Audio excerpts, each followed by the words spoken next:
and welcome to our talk about the music for Ghost of Tsushima. I'm Peter Scaturro. I'm one of the score producers, and I'll be taking you through the process of creating the score for this game. We'll also hear from two other leads on the project, Bill Hemstapat, who is going to cover the details that went into the musical arrangement choices, and you'll also hear from Andrew Buresh, who will cover the development of the music system. This was a big production for our team, and at times this felt like as epic a journey as our lead character, Jin Sakai. We recorded on 3 different continents. We had 2 composers, had some unplanned last-minute recording needs, and made some interesting advancements in the open world music system. So excited to get into all of these topics and show also how the recording, editing, and implementation of the music are related. So let's get into this the way that most all of our projects start, and that is with a kickoff meeting with the developer. So in this case, that was done, of course, with Sucker Punch. So a lot of good information we got during our initial meeting with them, and this is with the creative leads there. So Nate Fox and also Jason Connell and Brad Meyer. They gave us what was a really inspiring presentation, and we covered the plot of the story. And for those of you who may have not played the game, it's about the Mongol invasion of Tsushima. So this happened in the, I believe, the 13th century. And there's some historical basis for this. What happens is the Mongols invade Tsushima, and the island is being run by 80 samurai there. They all get slaughtered except for one of them, and that one that survived is our hero, Jin Sakai. And during the story, Jin goes through a struggle and some transformation. He's got a conflict. And the conflict is this: he's struggling to adhere to his samurai code, and his samurai code is a way of fighting or way of engaging enemies that he was taught by his surrogate father, Lord Shimura. But in order to be able to defend the island and also protect his people, he developed some other fighting techniques along the way that are considered dishonorable. Now, we also find out that Lord Shimura has survived as well and has been taken captive, and that kind of sets up the story. So a lot of emotional stuff in there, and that was a great takeaway for us to know that. The other thing that we learned during this meeting was what the look of the game and what the environment was how that was going to appear. So you can see from some of the pictures that are in the slide here, the world is absolutely gorgeous. And for those of you who have played the game, you know this. And a lot of detail or time went into the detail of how these environments look. They're really stunning. They also have a bit of a stylized look to them, which was something that stuck in our brain as well. And we just thought, well, based on this look, what would be the right music for this? Sucker Punch also came to this meeting with some ideas about what they wanted from the score and what style they were aiming for. They, of course, wanted something that is going to reflect the time and place, and that is feudal Japan. So we immediately knew that this was going to be a score that is going to have quite a lot of Japanese influence, particularly Japanese solo instruments and all the things that are idiosyncratic about that.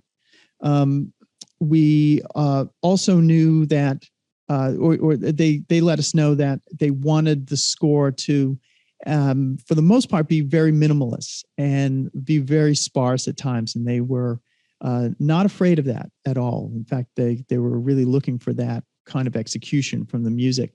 Now, we also knew from the story, though, that there's going to be some emotional moments. There's some big battle scenes and all of that. So we wanted to, of course, have music that's going to support that epic portion of the story.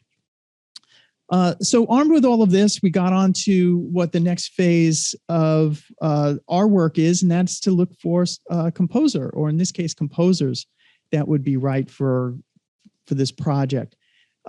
Initially, we went for we talked to Shigeru Umebayashi, or Ume, how he likes to be known. Now, Ume seemed like an obvious choice for us at the time, and that's just based on his impressive body of work and his experience with both Japanese and Chinese films. Ume wrote some really, really beautiful music for Ghost. We eventually settled on 5 fairly lengthy pieces that he delivered to us, and they had various moods. We call them the Tsushima Suites, and you can hear them on the soundtrack. They're really gorgeous. Now, this music you can really hear when you're exploring the island. So if you're just walking around and you want to just enjoy the environment there, a lot of times what you're going to hear is Ume's music is going to come up, and he did just an outstanding job of giving us a sound for Tsushima. We also, well, there's some of Ume's films. We also reached out to Ilan Eskeri, and we had, while Ume wrote some beautiful music for us for the island, we also knew that we needed some character themes, and we also needed some combat music. And Ilan, for the most part, wound up taking charge of that territory. He is known for his score to 47 Ronin, which convinced us that he has some experience with Japanese instruments, so he knows about that. He is just a terrific melodic composer, and he really captured the Jin's inner conflict and his struggles with Lord Shimura. So you can also hear those themes on the soundtrack. One of the things that really stood out to us about Ilan when we were doing this composer search was this indie film that he wrote the score to, and it's Coriolanus. And it really has very little to do with this particular project, except for one aspect of it, and that is that it has a minimalist sound. It's very sparse, but also has a very stylized sound to it. It's like when you're listening to this score, the percussion in particular, it just sounds very arresting. It's like, feels like it's just coming off of the edge of the speakers, and it's got that I don't know, just sort of catches your ear in a very interesting way. And we thought if we could take some of that sensibility and use that in the production of the music for Ghost, that we would have something that would reflect the environment of the game, and of course, support the story and support the setting. After getting the composers on board, we set out to create a recording plan for this. And as I mentioned earlier, we recorded on 3 continents. Initially, we went to London and the UK. This is a place that we're accustomed to recording. We use the studios there a lot. The orchestral musicians are absolutely fantastic in London, and the studios are brilliant. The engineering staff is familiar with some of the technical requirements that we have for video game production. So we went there initially for the orchestral recording. Air Studios, some of you might be familiar with that if you recorded in London. It's just a brilliant location. It's a converted church. Here are some pictures of the control room. I'm sorry, the recording room. This is in the hall, and you can clearly see here from the inside that this is a converted church. It has a really interesting sound to it. It's reverberant, but it's kind of has this sparkle to it. It really lives up to its name, Air, and it just a sort of very, very, very pleasant sound inside the hall, especially when you've got a full string section and brass section playing. Here is a view of inside the control room there. You can see Ume sort of center stage. We also recorded at Abbey Road, which is one of the other really well-known and famous studios that's in London. And I believe there was a week this was probably fall of 2019, where we were recording with Ume at Air, and simultaneously we were recording at Abbey Road with Elan. So that was just sort of an exciting thing for us to have all of that action happening at once. Here's another photo. This is from one of the other studios, of smaller rooms at Air. This is a Taiko Ensemble that we recorded there. These are some Japanese musicians, obviously living in London, and a lot of this particular ensemble, which was a 3-person ensemble we used for a lot of the combat music. Now, one of the things that, at the same time that we're recording this, we're of course, learning things during our journey about Japanese music, and about, in this particular case, learning about taiko ensembles. So we wanted to have the sound of a larger ensemble. There's just something about that you can't achieve by doing individual overdubs. So we decided to look into recording in Japan, and this was one of the reasons that we wound up recording globally, was that we felt like we needed to go to Japan, and we needed to go to the source and find a taiko ensemble that we thought would be reflective of the really, really big parts of the game, most of the battles. So while we were there, we also recorded some Japanese soloists there playing some Japanese instruments, and some of the performances there were absolutely incredible and really made the score.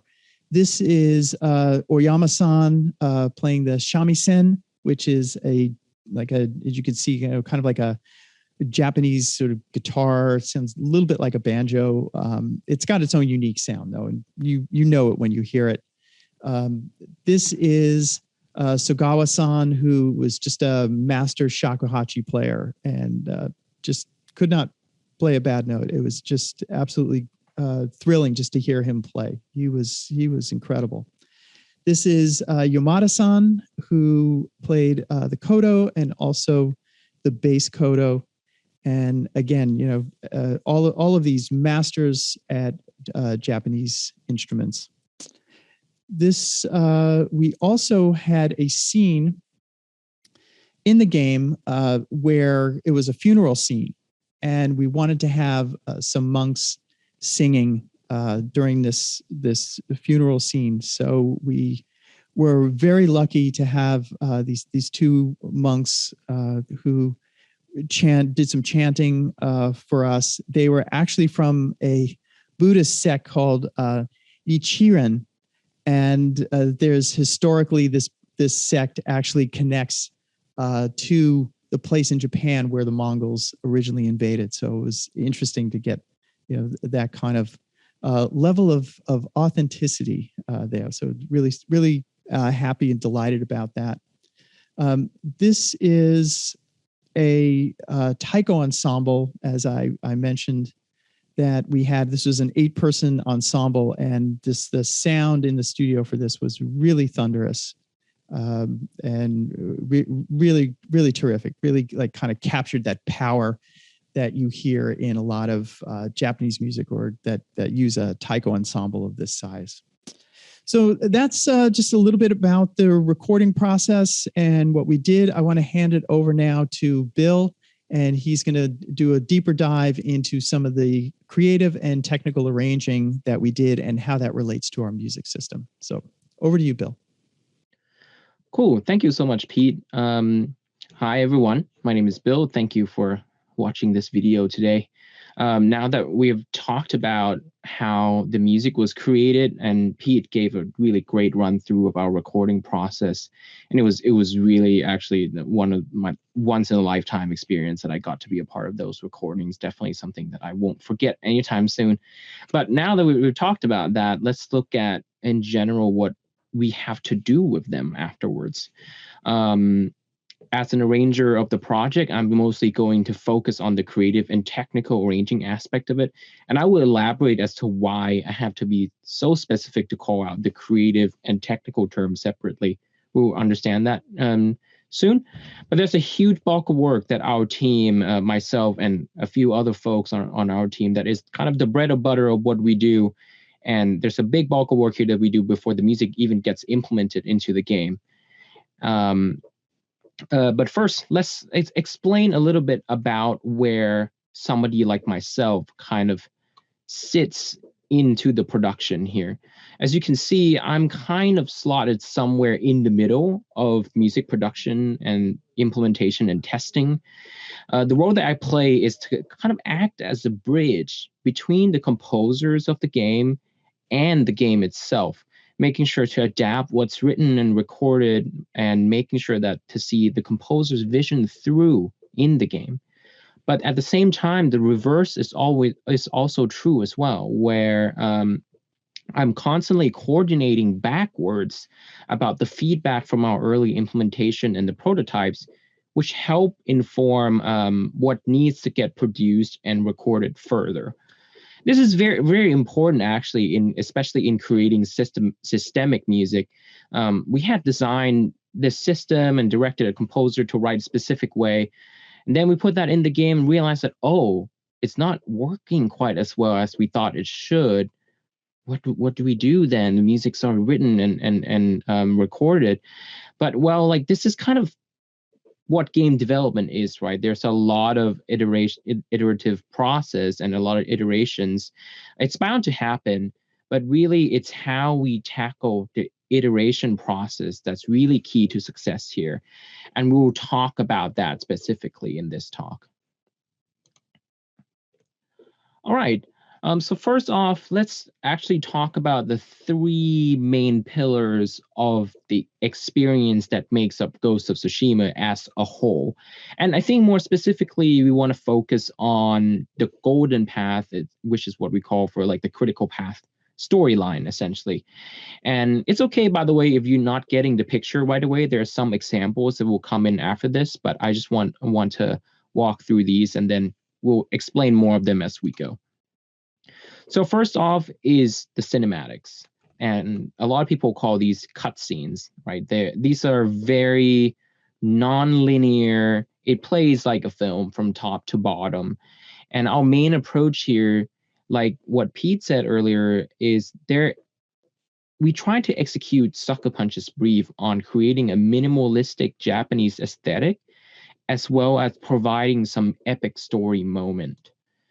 And this is something that we want to infuse into every part of it, but cinematics are one part where I think we did this very well. The second approach that we took was using a little bit of a free tempo approach that's inspired by traditional Japanese music. In traditional Japanese music, from kind of my study and my interest in it, that I find there is kind of this play of fluctuation of time and space that is very much a part of their music. And this also includes using silence as a musical device as well. So we had really incorporated that into the level that is even more macro than that. And that is picking where not to play music. And this has become equally as critical to use as a device to set up big epic moments is to have moments without music that come before that. The next pillar is the custom gameplay arrangements. And these are kind of being, they're kind of being talked about internally for us as kind of semi non-linear moments. And with this, it's kind of like players have control, but you're not actively going outside of this mission. There's not kind of this free agency that you could go do anything anywhere. It's somewhat a little bit on rails, like you're in the middle of this big battle or a duel or something like that. So these things will, like I said, will include special combat scenarios, duels, and then special stingers, which in this case is something like, oh, you see a house getting burned down and we want to play some reaction music to that. And there's kind of a framework for these things, and we want to make something that's tailored to that experience. And lastly, we have the systemic music, and this is one of the most important experience in Ghost of Tsushima. Since this is an open world game, there's a lot of things that are happening systemically with a large degree of variables like the player's progression, strength, and playstyle. So now we're really talking about a true nonlinear experience.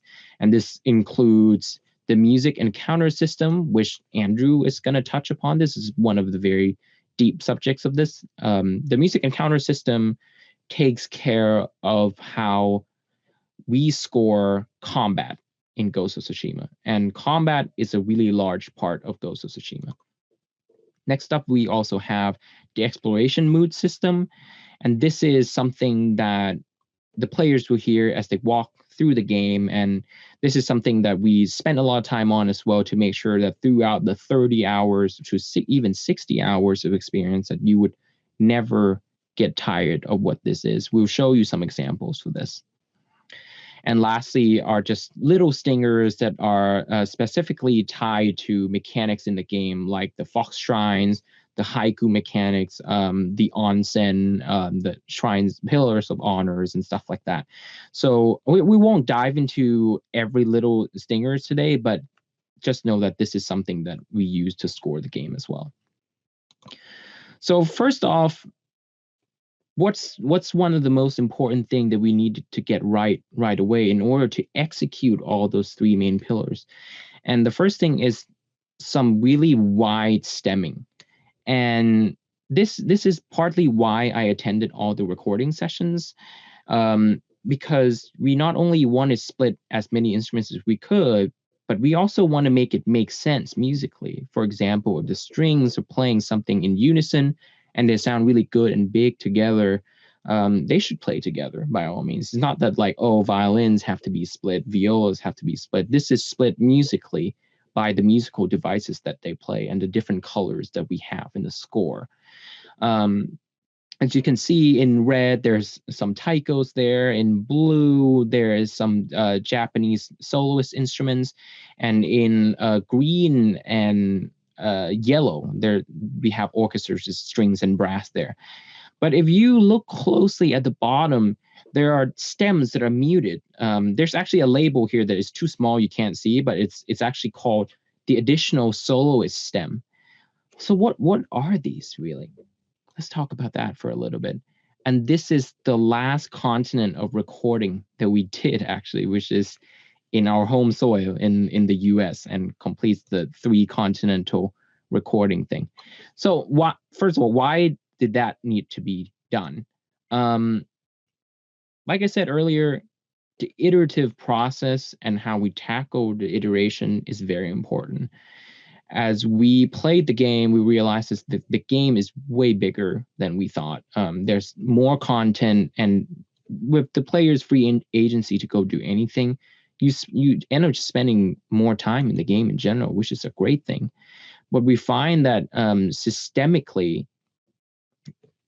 it's getting tiring after a while. We don't have enough content to provide variety in the music, especially in the Japanese instruments.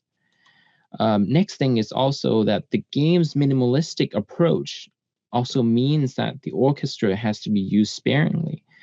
And we'll show the example of this in a second, but essentially, if we use the orchestra all the time, it becomes a wall of sound and noise at some point. So because we pick and choose our moments, we ended up using more Japanese soloists than the orchestras, and that means we run out of content really quickly. Now, how we tackled that was we needed to get this done kind of quickly and in very specific ways, because we are running against the deadline and we really needed to do something functional. So we couldn't go back to Japan again. So we utilized first and second generation Japanese talents in Los Angeles, and that is Kozui Matsumoto on Kodo, Kojiro Umezaki on Shakuhachi, Shoji Kameda on Taiko, and then not Japanese, but Mike Penny is a shamisen player who's competed in Japan, become one of the very few non-Japanese to have won shamisen competitions over there. He's very much involved within that community, can speak Japanese as well.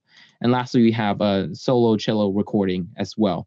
And if you can see this group really quickly, you're starting to see like a really functional quintet, almost like a band that can kind of play their own music.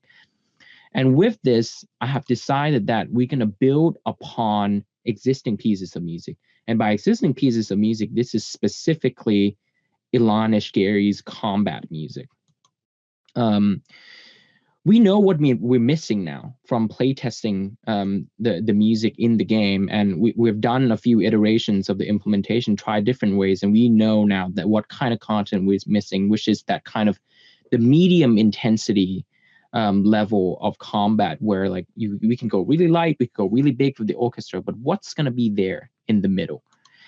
And with this, we employ kind of the combination of written parts and improvisation.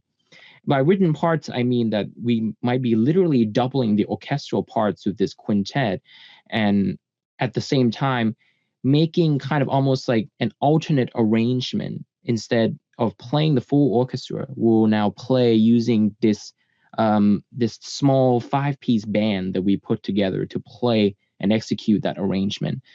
And that with some improvisation, we've really provided even more Japanese colors that can play with the track or play on its own as well.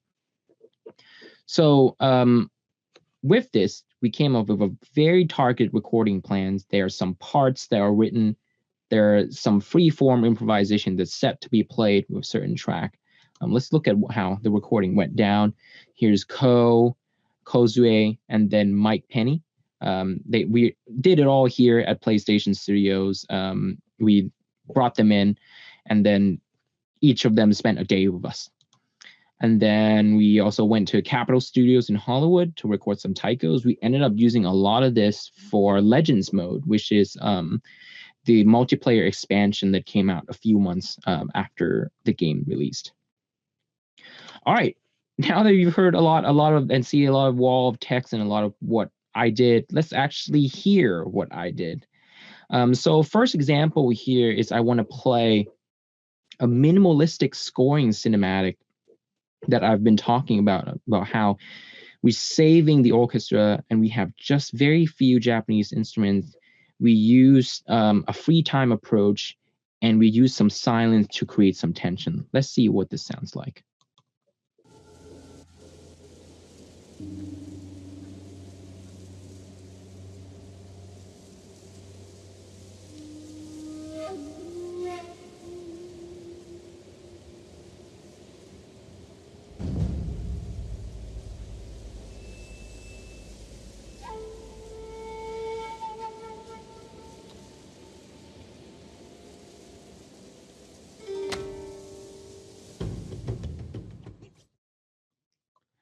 That's really great. You can see that with so little, there are probably only like 5-6 musical gestures in there. Here's some shakuhachi, some kodo, but with so little, we can create so much tension and focus, as well as immersing the players in the Japanese aesthetic. This is something that we used a lot throughout the game.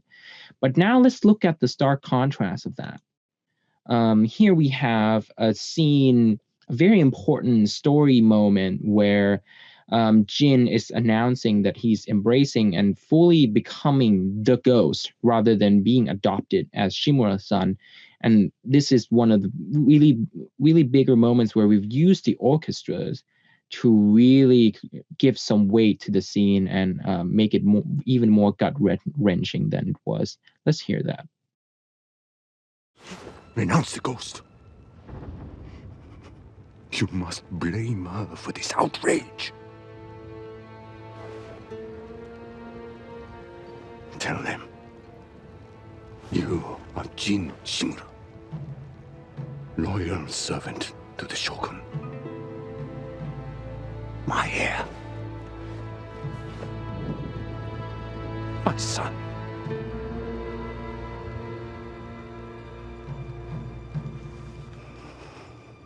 I am not your son.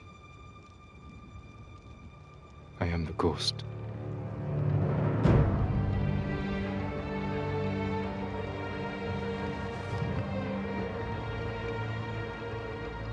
And you will be judged for it.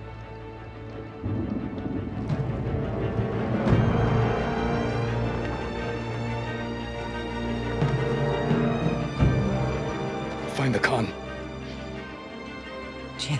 Futaka. Go.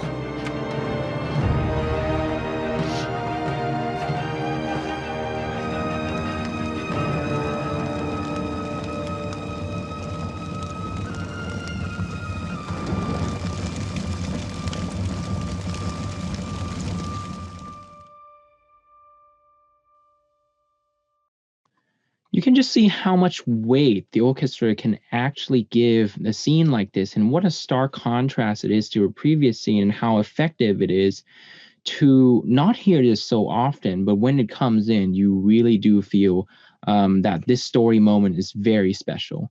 And a lot of the game is this balancing act between having the minimalistic Japanese aesthetic, just like how the Sucker Punch brief came to us, as well as having an epic grand tale of a samurai story that is very emotional to the player. Now, up next is some custom arrangements, and this is really interesting because it's utilizing the additional soloists that we talked about earlier. Here in this Ronin duel, you will hear Elan's combat music, but arranged slightly differently, where we have thinned down the taikos to use a smaller taiko, as well as instead of using the orchestra, we use the solo cello to play the ostinato groove, along with the shamisen and the shakuhachi peppering on top. And the special thing about this is you can hear Mike Penny shredding on the shamisen, which we did not plan for when we were recording, but he was just kind of playing during one of the breaks, and we were just like, let's record that, and this became this Ronin duo here. Let's watch that now.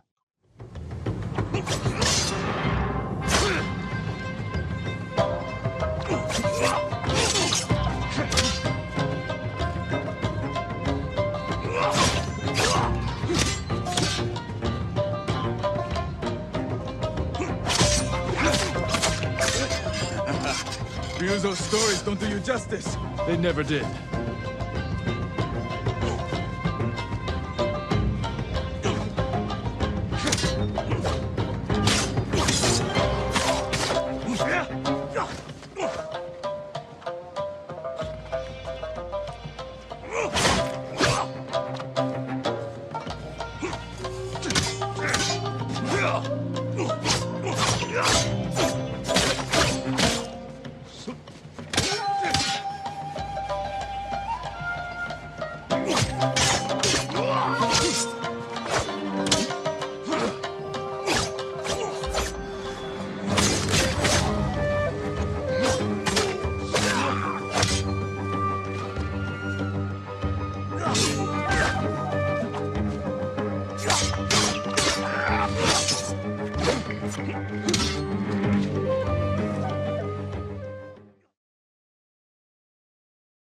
If you play the game, you notice that this is somewhat like you hear something that's kind of familiar, because you've heard this combat music elsewhere in your normal combat with the Mongol, but because of this different custom arrangement, it has really made this duo have a life of its own and really feel special to the player.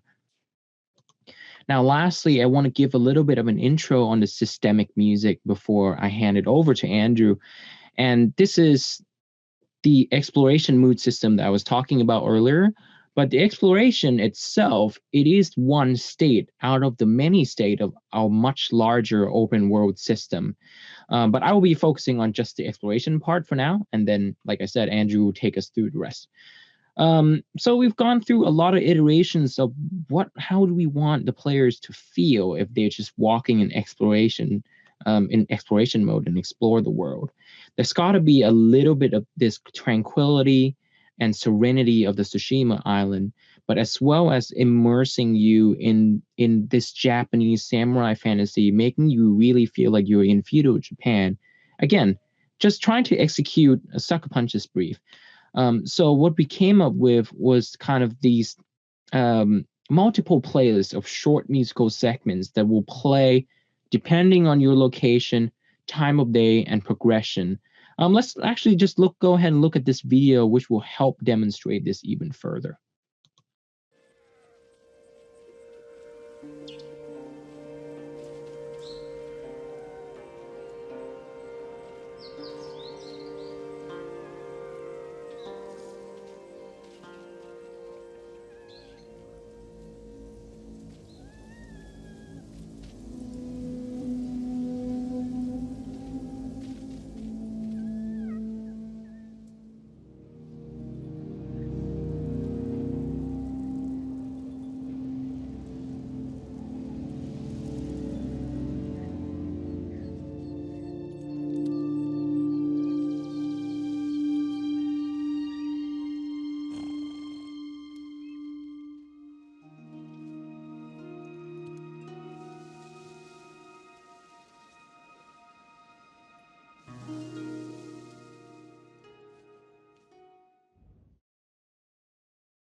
So you can hear there's kind of these patty strings that have been time stretched and have been processed with reverb in such a way that they sound like their own thing, and then peppered in with some Japanese soloists, like what we recorded earlier with the additional soloist stems.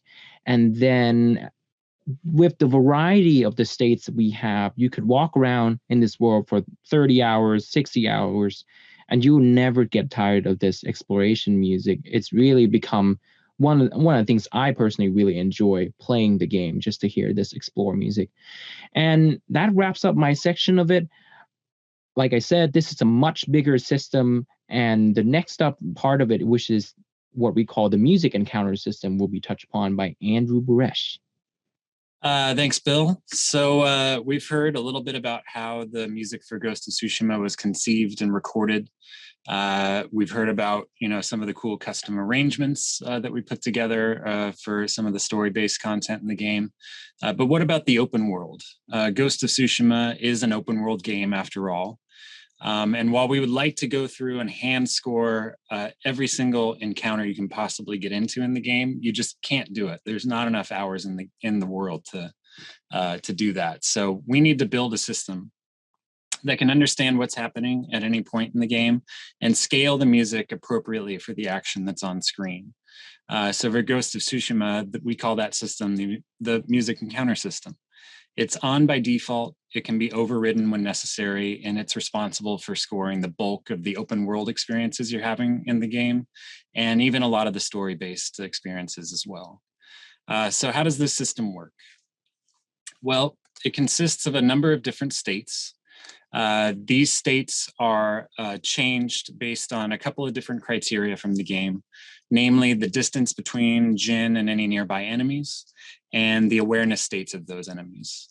Now, looking at this flowchart on screen, if we read it from left to right, Explore would be the least intense music in the system, Combat would be the most intense, and as you go from left and right through the flowchart, the music increases in intensity on the way to Combat. Each of these states has a playlist associated with it in Wise, and each playlist consists of a number of chunks, what we call musical chunks, that can be played back in any order and are edited in a way to where that can play seamlessly without you ever knowing, and we can get these variety of arrangements as we hear the music play back in game. And this is super important because we only have 4 music encounter system cues that were written for the game. And we need to make sure that we have enough variety in here, along with the help of the soloist material that Bill was talking about earlier. So we're not hearing things repeating too often, and that the player isn't getting bored of what they're hearing in the background. So let's walk through these states here one by one. The first state is Explore. Bill touched on this earlier. It's the default state of the system. It's what plays when you're just exploring around the island, unencumbered by any enemy encounters. The next state, Approach, is our first state that's changed based on distance. So if any enemy comes within 50 meters of Jin, we'll change to Approach. And we don't play any specific music in Approach. It's really more of a buffer state between Explore and the more combat-oriented states in the system. Any Explore music that was playing we'll allow to play out.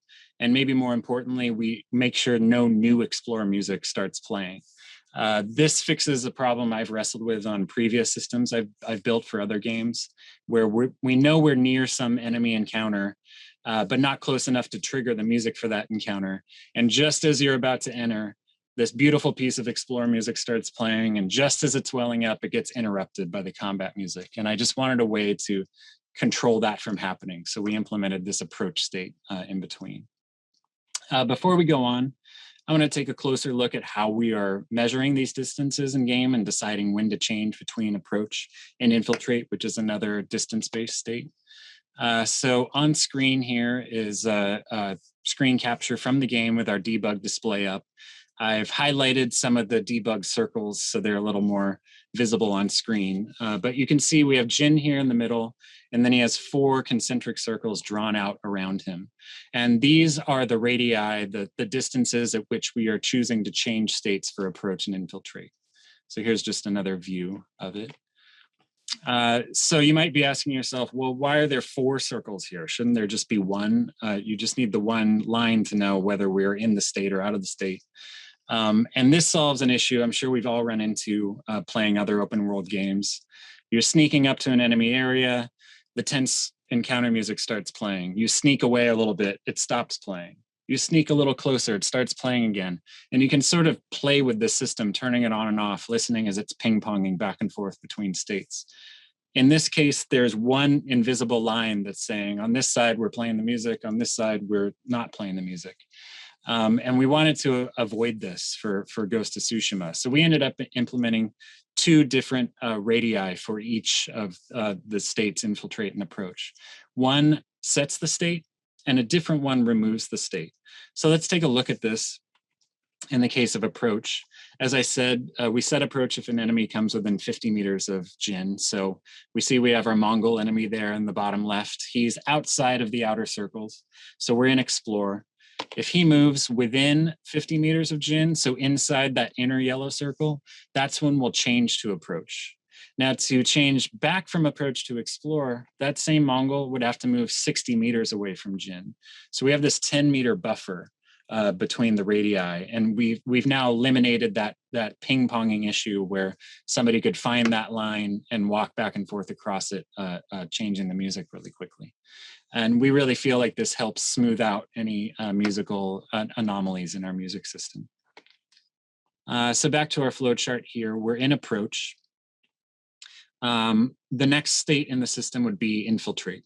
So that's another distance-based change. So a Mongol enemy has to come within 20 meters of Jin to change to infiltrate. So back to our visual representation here, we've got our Mongol, he's outside the zone. He would have to move inside the innermost circle, 20 meters from Jin to change to infiltrate. Now, content-wise for infiltrate, we're really trying to stay true to that minimalistic scoring approach Bill mentioned earlier. You're really only going to hear a couple of elements at any one time in infiltrate. They're going to be tense and sneaky. We've got lots of space built into this playlist. And that's all to stay with that minimal approach. We really don't want to beat the player over the head with musical material here. You're going to be hearing this state very often. So we try and keep things rather sparse. And I've got an audio example here for infiltrate. So let's listen to what that sounds like.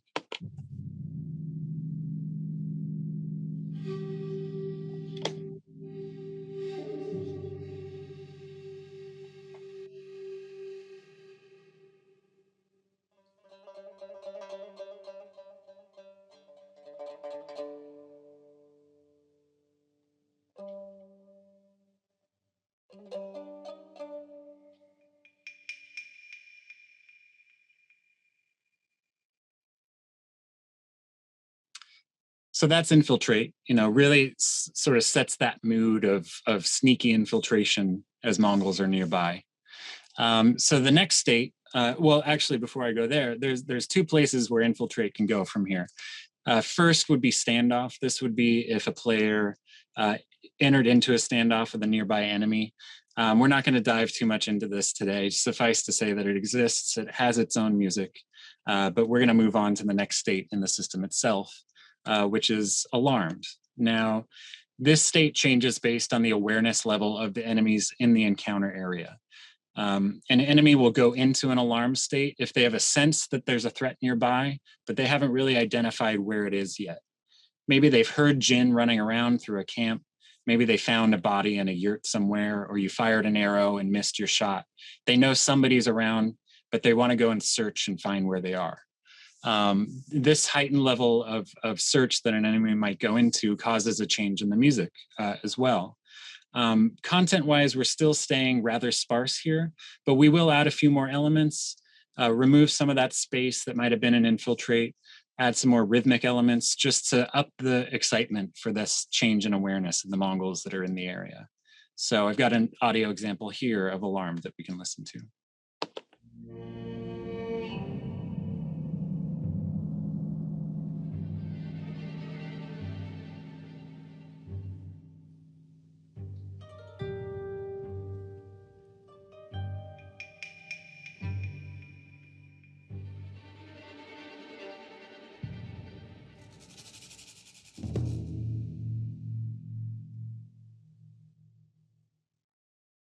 Cool. So ups the excitement just a little bit, but still that sparse minimal approach. So the next state in our system would be combat. We change to combat when the enemies are fully aware of Jin. They are actively engaged in combat with him. Now, combat is a fair bit more complex than the rest of the states in the system. Right off the bat, you can see we have it divided into two intensities, combat hard and combat easy. Now we're picking which intensity of combat to play based on the perceived difficulty of the encounter that Jin's in. I'm going to talk a little more about this in a few slides, but if the encounter is less difficult, we'll play combat easy. If it's more difficult, we'll play combat hard. And a big goal we had for combat was to have very smooth and musical transitions between the states. And we achieved this a number of different ways. First off, we have specific transitions for going between easy and hard, whether you're going up from easy to hard or down from hard to easy. Additionally, we have special combat easy chunks that we call easy plus that will play after a combat hard down transition. And this just gives a really smooth transition when coming down. We want the player to feel the difference in the music, but we don't want it to be that hard ping-pongy change. In addition to those special transitions, we're also using custom cue markers and Ys. So instead of saying, okay, transition on the next beat or the next bar, we've actually gone through each combat chunk in the game and handpicked where we think the most musically opportune places are to transition. The big goals here are we don't want to interrupt any big sweeping melodies, especially in the hard combat chunks. And we also want to make sure any grooves that we leave are left at the most opportune moments. So I have a musical example here to play for combat hard and easy. It's a little bit longer. I can walk you through now and I'll annotate while we play through, but we start in alarmed. We move up to combat easy, transition up to combat hard, and then transition back down. And I'll try and call out those changes as they happen. So we'll start in alarmed here.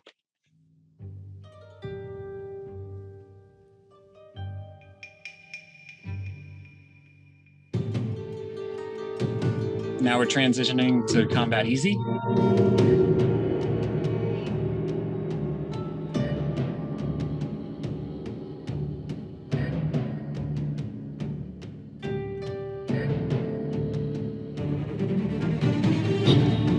Up to combat hard.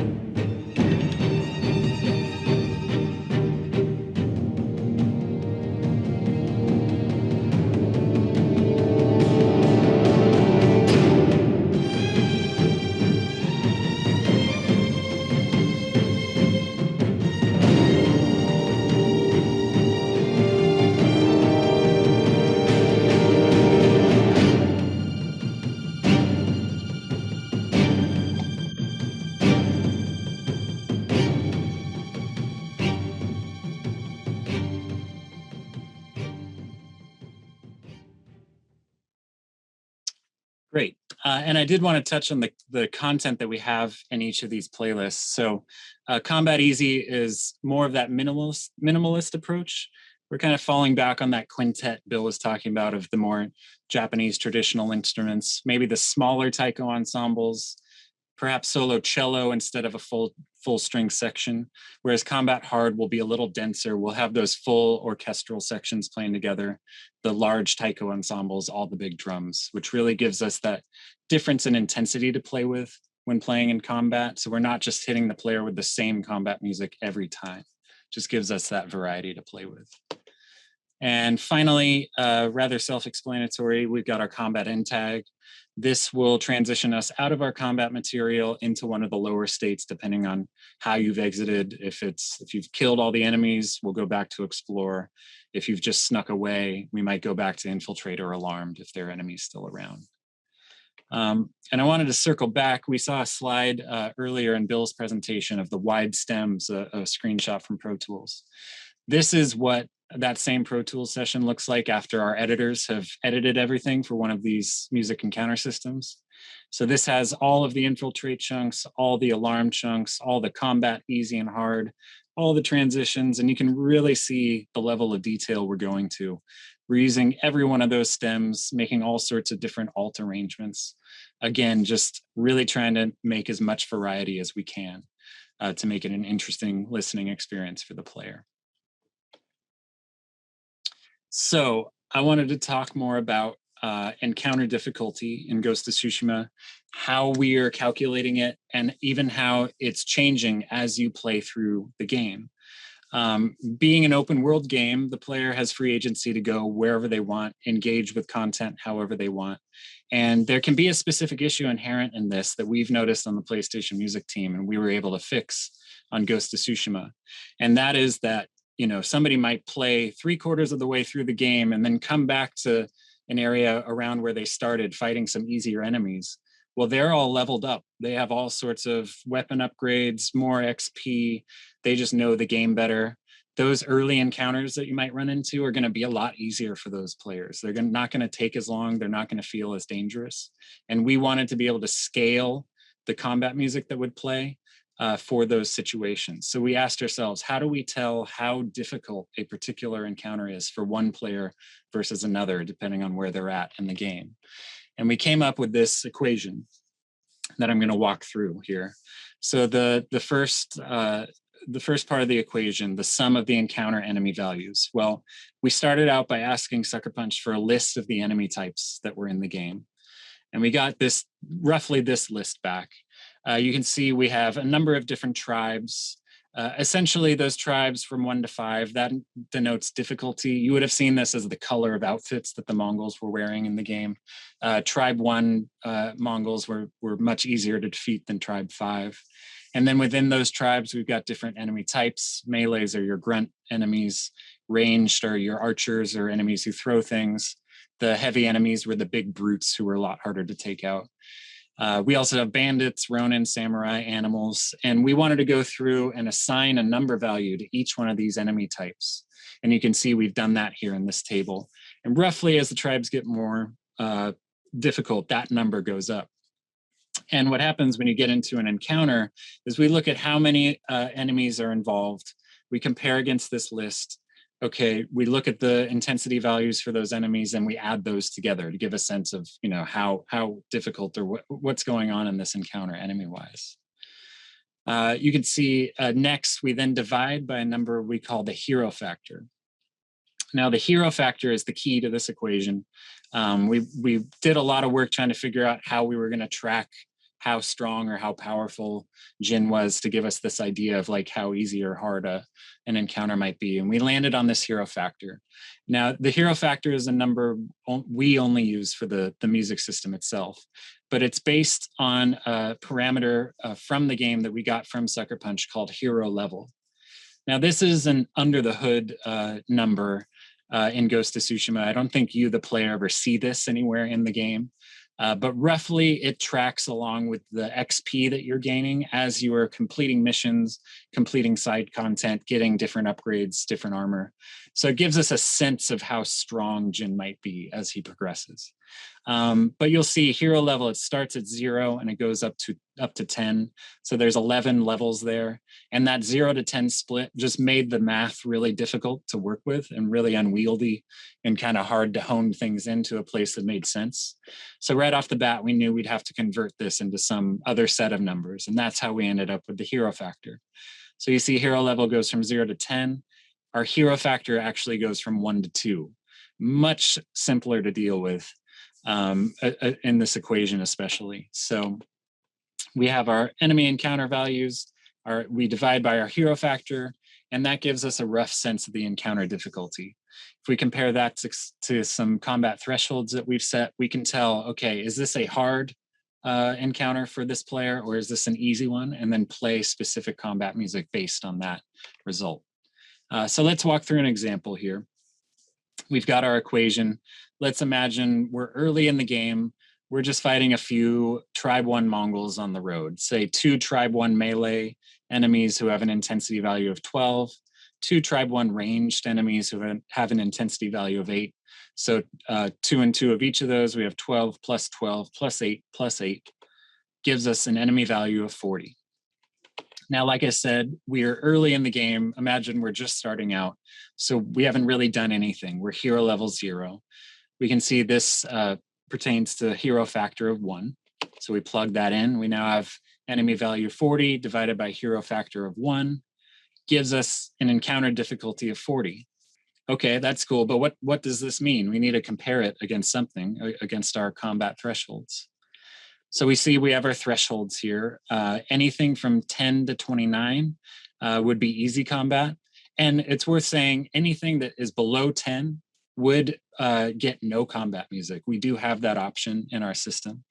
Anything 30 and above would be hard combat. So in this example we have here, as a player just starting out, this encounter of 40 would trigger hard combat. And rightfully so. You're just starting out. You're not as leveled up. That encounter is going to be more difficult. It's going to take you longer, and it warrants that more bombastic arrangement of combat. How does this change if we were somebody who finished the game and then came back to the same area to clear out some content? Well, the math changes drastically. If we imagine that you're hero level 10, the highest level you can be, that turns into a hero factor of 2. So now we're taking that enemy value of 40 and we're cutting it in half. Now the encounter difficulty is 20 instead of 40. Well, comparing to our thresholds, we're only getting above that easy threshold now. So this same encounter, being engaged by a player who's spent more time in the game, is more powerful, is only going to trigger easy combat. And this differentiation of easy and hard and the way it changes as you play the game, I think is a real powerful tool in our tool chest for Ghost of Tsushima. And it really helps, I think, immerse the player into the world. When the music really changes along with the action on screen, I think it really helps sell that feeling of immersion for the player. And we're really proud of the system we've put together here for Ghost of Tsushima. And that is it in a nutshell. So I will hand it off to Pete to close us out here. Thanks. Thanks, Andrew, and thanks, Bill, and thanks, everyone. It's been great to be here and to talk about the music for Ghost of Tsushima. This is a project that was we really enjoyed. It was huge for us, and it was really, really rewarding. I also want to mention before we leave that while it's been a privilege for the three of us to be here and to talk about this score, that there were many, many other folks within our department at Sony PlayStation and outside of our department that contributed to this score. I'd like to thank my co-producer, Keith Leary, all the musicians, engineers, the orchestrators, particularly Chad Cannon, who contributed to the score. Just some absolutely beautiful playing and some excellent work.